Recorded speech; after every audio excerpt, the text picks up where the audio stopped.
Saya ini bukan Muslim Islam Nabi Muhammad, tetapi Muslim versi saya sendiri. Islam versi Anda sendiri. Iya, Oke. Boleh nggak jelasin dulu Pak Cakra, perkenalkan diri dulu, latar belakangnya gimana gitu Pak Cakra. Setahu saya Pak Cakra ini kan orang Aceh. Aceh itu setahu saya itu orang yang kental dengan Islamnya. Ini bagaimana jalan ceritanya kok Pak Cakra ini bisa sampai mengatakan sesuatu yang sangat kontroversial begitu. Mengatakan Muhammad tuh tokoh fiksi yang dikarang-karang oleh pengarang hadis. Kemudian mengatakan Islam tuh pembawa kekacauan begitu. Gimana itu ceritanya Pak Cakra? Silakan.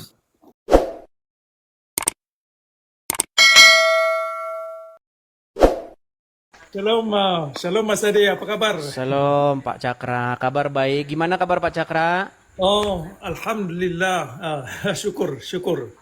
Baik, terima kasih Pak Apa kabar Cakra. Anda Kabar di sini? baik, kabar baik. Pak Cakra, Ya, ini saya dengar-dengar nih Pak Cakra ini tadinya seorang muslim. Sampai sekarang masih muslim atau gimana Pak Cakra? em, saya ini bukan Muslim Islam Nabi Muhammad, tetapi Muslim versi saya sendiri. Islam versi Anda sendiri. Iya. Oke. Boleh nggak jelasin dulu Pak Cakra, perkenalkan diri dulu, latar belakangnya gimana gitu Pak Cakra.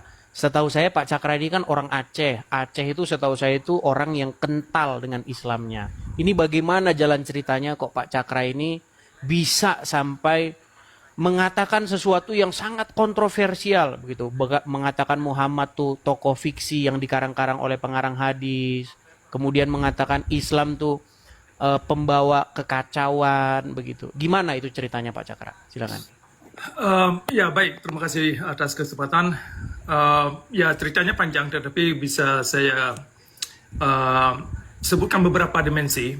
Bahwasanya di dalam Islam itu secara struktur ya, agama Islam itu bukan menuju kepada pencerahan, kepada perbaikan akhlak, bukan kepada enlightenment.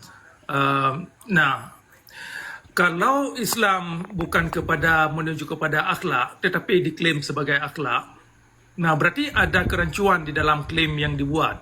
Betul. Nah, bagi saya itu sangat bermasalah. Karena kenapa? Dalam hidup ini kita lihat, walaupun kita punya sarjana, punya insinyur, tetapi akhlak itu sangat tidak bisa dipisahkan daripada perangai seseorang. Ya kan? Jadi kalau Islam tidak bisa mewujudkan dan mengaktualisasikan secara sistematis cara membentukkan aswatun hasanah yang diklaim janji datangnya Nabi Muhammad, berarti ada masalah dalam doktrin Islam itu yang sungguh bermasalah.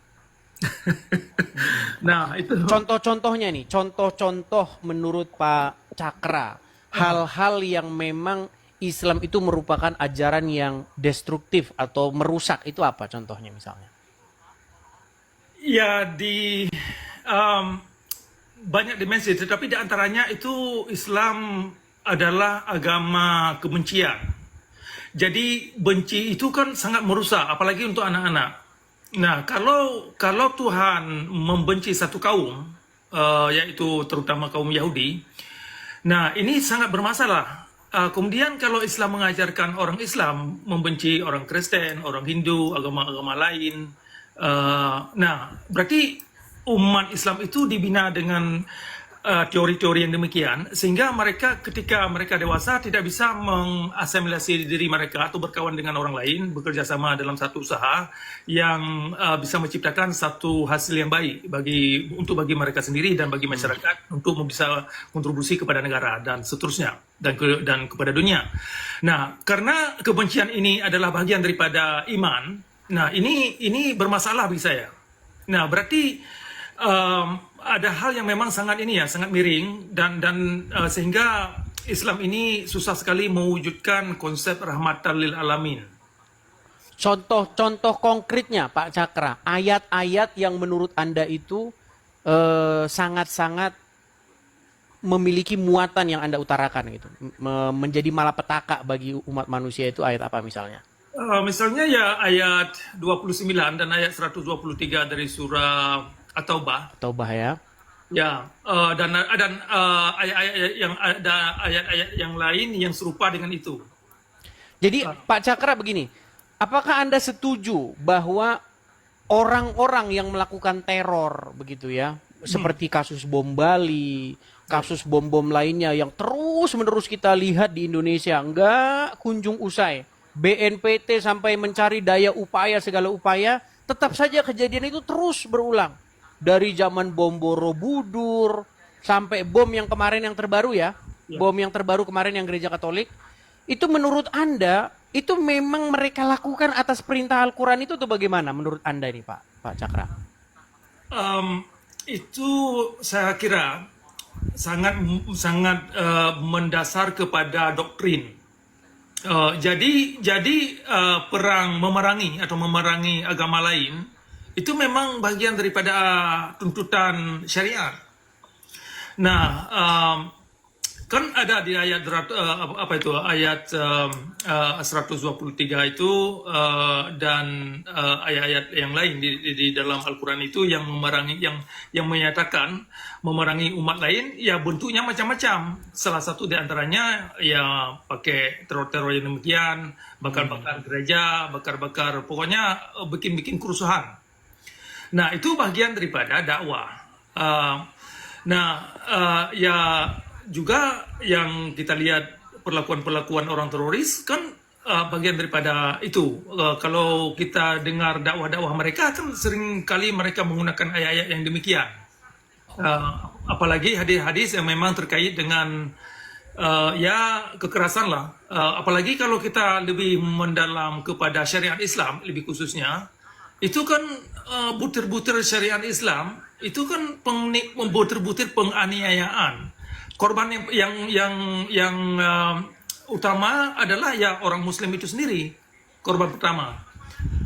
Ini yang kita sayangkan, bahwasanya kita ingin ingatkan kawan-kawan kita dalam Islam itu, bahwasanya penegakan syariat Islam sesungguhnya adalah penegakan kezaliman Nabi Muhammad dalam beragama. Waduh. Nah, Ini statement. Kenapa saya bilang demikian? Karena perwujudan kelakuan kaum ulama dalam syariat Islam dengan perlakuan Nabi Muhammad adalah dua dimensi yang tidak bisa dipisahkan. Nah, jadi kalau ulama misalnya mengargumenkan, menarasikan, oh ini cuman hanya kesalahan ulama, salah tafsir, itu omong kosong. Karena yang mereka lakukan adalah memang berdasarkan kitab-kitab yang mereka pegang. Betul. Artinya mereka meyakini bahwasanya yang mereka lakukan itu adalah perbuatan Nabi. Kan demikian. Betul. Seperti Muhammad memerangi Yahudi, memerangi umat yang tidak mau beriman kepada Allah. Sebenarnya itu kan sudah dilakukan oleh Muhammad ya. Kemudian kalau ada umat Muslim yang sekarang melakukan itu, sebenarnya itu meneruskan ajaran Muhammad gitu ya. Iya. Betul. Ya, itulah kita ingin mengajak kaum Muslim ini untuk bisa jujur, terutama mereka para cendekiawan Muslim, agar bisa jujur sehingga kita bisa berdialog secara produktif. Oke. Ya kan? Oke, ini satu ini Mas. Artinya begini Pak Cakra, selama Anda memperdalam agama Islam, memang inti dari agama Islam ini akhirnya memang mengajarkan kebencian kepada umat lain, betul ya? Itu diantaranya, benar. Oke, jadi makanya saya bilang gini teman-teman, saya sebenarnya mau ngangkat tema ini, tapi mungkin nanti tema ini agak sedikit sedikit kontroversi. Sebenarnya gini, kalau kita mau jujur nih Pak Cakra, sebenarnya agama Islam tuh bertentangan dengan Bhinneka Tunggal Ika, bener nggak ya? Iya. Karena dia mengajarkan jangan berteman kecuali dengan orang Muslim, ya kan? Jangan bersahabat kecuali dengan Muslim. Jangan, bahkan ada hadis mengatakan jangan makananmu dimakan kecuali orang yang bertakwa. Jangan memilih pemimpin yang bukan Muslim, betul? Nah, sementara undang-undang dasar kita mengatakan bahwa seorang presiden itu adalah warga negara Indonesia, tidak disebutkan agama apa, betul kan? Ya. Tapi kalau dalam Muslim dilarang memilih pemimpin yang bukan Muslim. Ya. Makanya saya bilang sebenarnya ajaran agama Islam ini bertentangan dengan dasar-dasar falsafah negara kita. Ya. Ya. Nah, cuman memang orang nggak berani bersuara Pak Cakra, nggak berani. Ya. Ya. Gitu. Jadi ini teman-teman tolong direkam kalau teman-teman mau merekam ya. Saya mengatakan bahwa ajaran Islam yang sesungguhnya itu bertentangan dengan dasar negara kita dan falsafah bangsa ini. Iya, iya. Gitu. Makanya hukum termasuk dia yang berkaitan dengan ini ya, dengan syariat Islam itu apa namanya bab penistaan agama itu sangat bertentangan dengan azas-azas Pancasila saya kira dan azas-azas Undang-Undang 45 terutama pasal 29. Oke. Ya, Ya itulah teman-teman ya. Kalau teman-teman mempelajari dasar negara kita itu kan Pancasila. Kemudian falsafah kita itu adalah Bhinneka Tunggal Ika. Nah sementara dalam undang-undang dasar kita ya itu disebutkan bahwa yang boleh jadi presiden itu adalah warga negara Indonesia ya berumur sekian. Tidak ada di situ agama tertentu. ya, Tetapi menurut hukumnya Islam jangan memilih pemimpin kecuali yang Muslim. ya. Bagaimana mungkin ajaran agama Islam itu bisa sejalan dengan hukum atau undang-undang dasar? Begitu.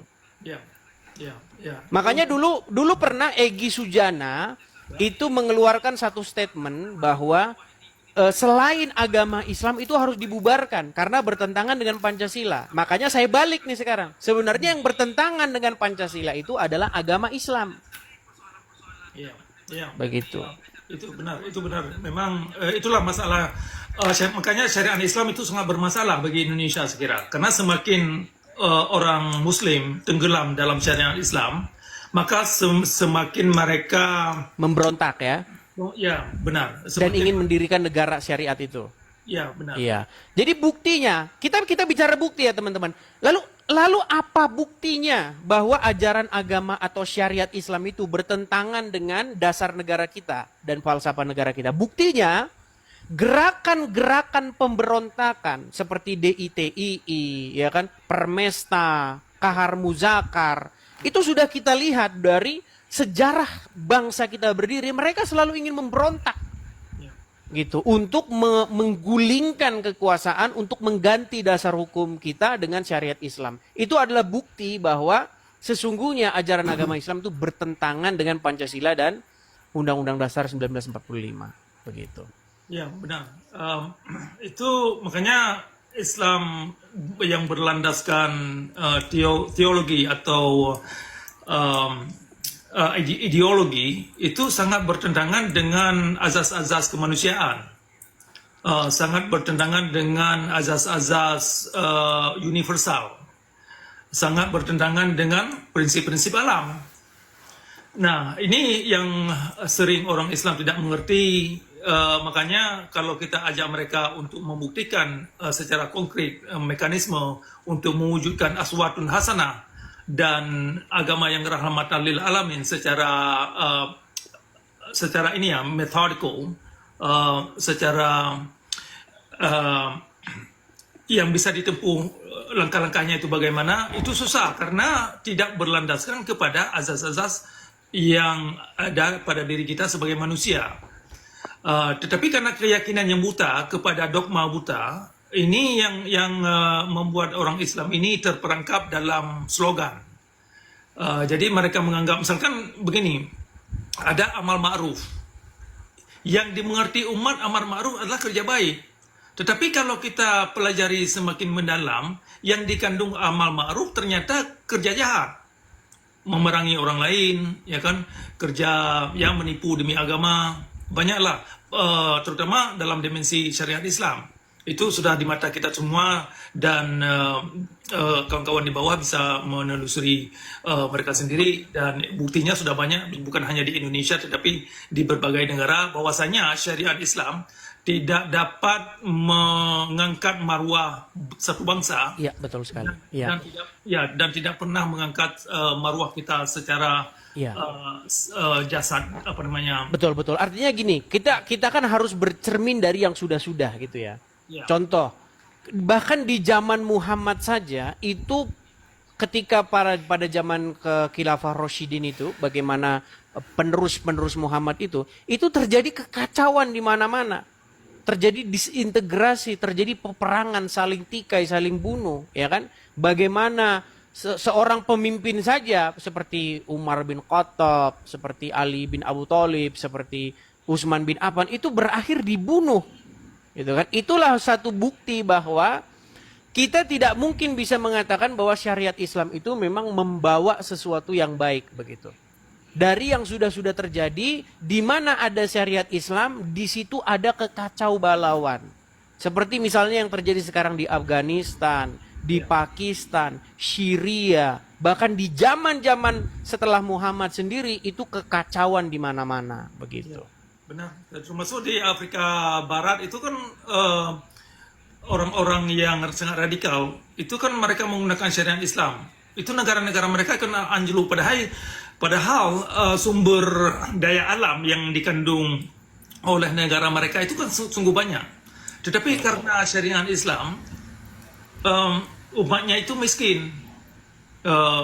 Karena ya orang takut untuk datang ke sana untuk menanam modal, untuk mengembangkan satu bisnis. Kemudian etika kerja masyarakat setempat ini tidak menunjukkan dan tidak bisa membuat investor ini aman. Oke. Nah, termasuk ya sekarang ini kan contoh bagi masyarakat Indonesia bisa melihat di Aceh. Sekian lama sudah ada Islam di Aceh. Nah, ternyata peradaban manusia tidak dapat mengangkat marwah masyarakat Aceh itu sendiri kepada peradaban yang maju mulia.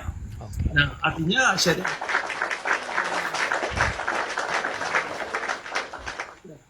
syariat Islam memang bukan kepada kebenaran, bukan kepada nilai-nilai kemanusiaan, bukan untuk mengangkat marwah dan daya nalar kita ini agar kita ini menjadi kreatif, produktif dalam hidup, bisa bermanfaat untuk diri kita ini dan untuk masyarakat dan kepada dunia. Dan syariat Islam bukan untuk mengangkat marwah kaum wanita. Nah, ini ibu-ibu yang di bawah ini tolong dipikirkan ini persoalan syariat Islam. Itu korban, di antara korban pertama adalah kaum wanita. Betul, betul sekali. Di mana wanita itu terkekang hak-haknya, bahkan mereka itu tidak boleh keluar rumah ya menurut syariat Islam ya. Iya. Jadi teman-teman, ya memang gini Pak Cakra, masalahnya itu banyak umat muslim itu yang tidak mendapatkan edukasi yang benar begitu. Mereka hanya mendapatkan sebuah slogan-slogan kosong tentang wah korupsi, khilafah solusinya ini segala macam. Ya puji Tuhan lah, artinya negara kita itu sudah mengambil tindakan untuk membubarkan ya paham-paham semacam ini, yang memang paham-paham semacam ini itu mengancam dapat membuat disintegrasi antar bangsa begitu. Jadi makanya saya bilang teman-teman ya, bukti bahwa ajaran atau syariat Islam bertentangan dengan dasar negara kita, dengan Pancasila dan Undang-Undang Dasar 1945 adalah bahwa mereka dari sejak berdirinya negara kita ini selalu berusaha untuk mengerongrong keutuhan NKRI itu dengan cara mengganti dasar negara kita Pancasila itu dengan syariat Islam. Oke lah, itu buktinya ya. Saya nggak omong kosong begitu. Ya. Seperti itu. Kalau bisa tambah sedikit menjawab pertanyaan Mas Edis tadi, persoalan latar belakang saya, bagaimana saya melihat Islam ini bermasalah secara moralitas ya. Karena Islam secara ideologi itu mereka mengambil ayat-ayat yang sebagian ayat Al-Quran diterjemahkan sedemikian rupa untuk kepada kejahatan. Nah, sedangkan ada sejumlah ayat-ayat Al-Quran yang bagus itu ditolak. Contoh, La ikraha fiddin ayat 256 surah Al-Baqarah. Itu sebenarnya bagus. Tidak ada paksaan gitu ya dalam beragama ya. Benar, itu bukan ya tidak ada paksaan dalam beragama. itu kan bisa menciptakan toleransi beragama, bisa menciptakan debat yang produktif, ya kan? Semua manusia, semua orang Islam berhak untuk mempertanyakan apapun yang perlu dikaji dan perlu dipertanyakan secara kritis. Nah, tetapi karena dalam dimensi syariat Islam tidak mengakui ayat 256 dari surah Al-Baqarah, sehingga ayat itu tidak banyak makna apa-apa, tidak berfungsi, malah ayat itu menjerat orang-orang yang masuk Islam seperti kayak ini orang mualaf, ya kan? Kebanyakan orang mualaf terpedaya dengan ayat itu. Mereka mengira la ikraha fiddin, mereka masuk Islam, oke, saya masuk Islam, nanti kalau saya tidak suka saya keluar, kan demikian. Padahal Ternyata kalau sudah masuk, kalau keluar itu akan dipancung ya. benar, ya. Iya. Ya, jadi ini perlu dimengerti oleh kawan-kawan di bawah ini, bahwasanya la ikraha fiddin itu bukan bukan bagian